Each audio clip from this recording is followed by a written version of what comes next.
Okay, I've had a lot of questions about these cup burrs and the domes I've been making on the base of the podlets. And these are it. These come from MDI wood covers supply. They range in sizes from 1 millimeter to 15 millimeter, which is this one. Now, they come in two shank sizes, and I did mess up all of them except one, the 7 millimeter here. They're 1/8 inch shanks, and that's a 3/32 shank.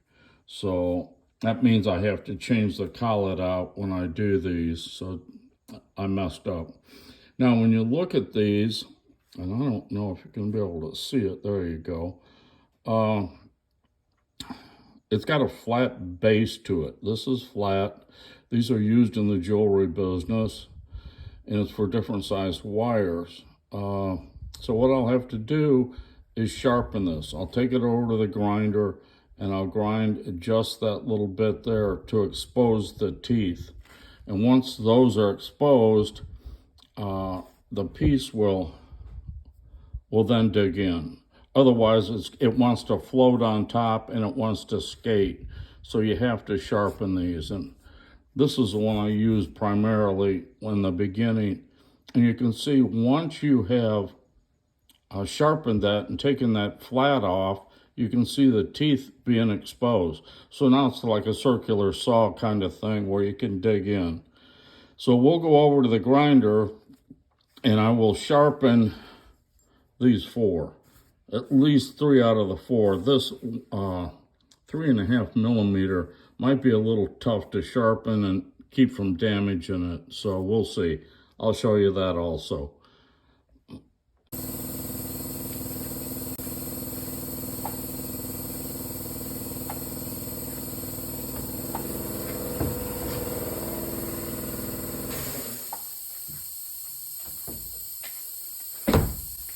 Okay, so now I'm going to sharpen the cup cutter. This is a 220 CBN wheel, and turn my Fordham on so that it's rotating the cup.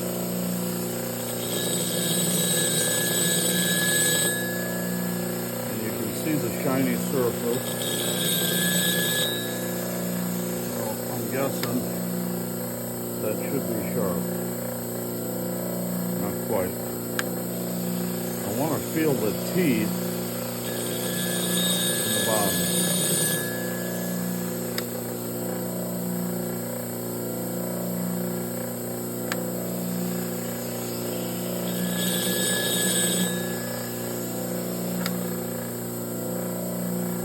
Got it. So you can see here that I sharpened all of these. It's nice to have sharp tools, and I thought as long as I'm set up and I'm going, I would sharpen them all. And you can see that, I guess you can't see, the teeth are kind of sticking out there. And what I've done is just taken this little bit off, tip the tool in at an angle so it would take that edge and hopefully sharpen it. And I know it has, because you can almost see the teeth coming out of the bottom. Oh yeah, there you go. If I could hold it still, you'd really see it. But that'll keep it from skating, take some pressure, downward pressure, and it'll eat right into the wood. So we'll go over, I'll mount these on my Fordham, and we'll give it a go on some of these podlets I've got here. Okay, about ready to get started, and I've got a piece of maple here I'm going to practice on first. I've got my Fordham TX. I've got a little longer cable on this one than what comes with the Fordham. I'm going to run this about 3/4 speed, and you can see I'm well ventilated, and you're about to see why. Not fast enough.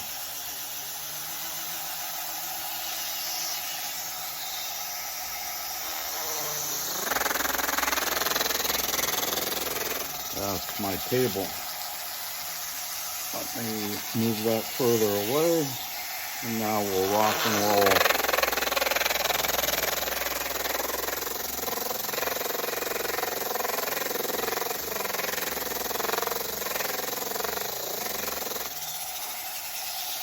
And you can see there's a lot of carbon that comes out of there. Some of it's pretty hot. I'm not quite round yet, so I want to round this up. I'll readjust my height on my Fordham. Now, hopefully you can see that's round and looks pretty good. So I'm going to change my cable a little, and I'll be right back.